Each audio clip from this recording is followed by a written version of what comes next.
ঝিনাইদহে easy bike চুরির পর মালিকপক্ষের হামলায় মিলন শেখ নামে এক চালক গুরুতর আহত হয়েছেন। এই ঘটনায় আহতের স্ত্রী লিখিত অভিযোগ দায়ের করেছেন। অভিযোগ সূত্রে জানা যায়, মিলন শেখ পেশায় একজন ইজি বাইক চালক। তিনি প্রতিদিন আসামি ওবায়দুর রহমান ও তার ছেলে চঞ্চলের মালিকানাধীন ইজি বাইক দৈনিক 450 টাকা ভাড়ায় চালিয়ে জীবিকা নির্বাহ করতেন। গত 6 মার্চ সন্ধ্যা 6:15 দিকে ঝিনাইদহ শহরের উপশহর পাড়ার হেলথ কেয়ার জামে মসজিদের পাশে ইজি বাইক রেখে ইফতার করার জন্য মসজিদে প্রবেশ করেন। এ সময় অজ্ঞাত চোর বা চোরেরা ইজি বাইকটি চুরি করে নিয়ে যায়। ইফতার শেষে বেরিয়ে ইজি বাইকটি না পেয়ে মিলন শেখ বিষয়টি জানিয়ে বিভিন্ন স্থানে খোঁজাখুঁজি করেন।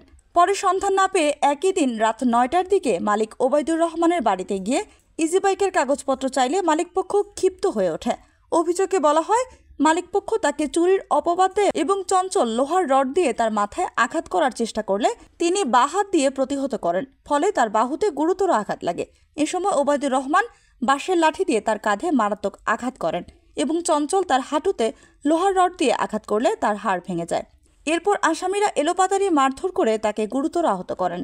আহত মিলন শেখের চিৎকারে আশপাশের লোকজন ছুটে এসে তাকে উদ্ধার করে ঝিনাইদহ সদর হাসপাতালে ভর্তি করেন। খবর পেয়ে তার স্ত্রী ও পরিবারের সদস্যরা হাসপাতালে গিয়ে তাকে চিকিৎসাধীন অবস্থায় দেখতে পান। আমি বললাম যে ভাই, আমি ইজি বাইক হারাই ফেলেছি, আমি 3 রিকাত নামাজ পড়ে আসে দেখি ইজি বাইক নেই ভাই। তা বললো যে তুই চুরি করে বেঁচে ফেলেছিস, তুই কয় টাকা ফেলেছিস ক, আমার ইজি বাইক আনিয়ে দিবি কালকের ভিতরে, আর নাহলে 1.5 লক্ষ টাকা দিবি। আপনি কি বলছিলেন? আপনি কি রাজি হয়েছিলেন নাকি?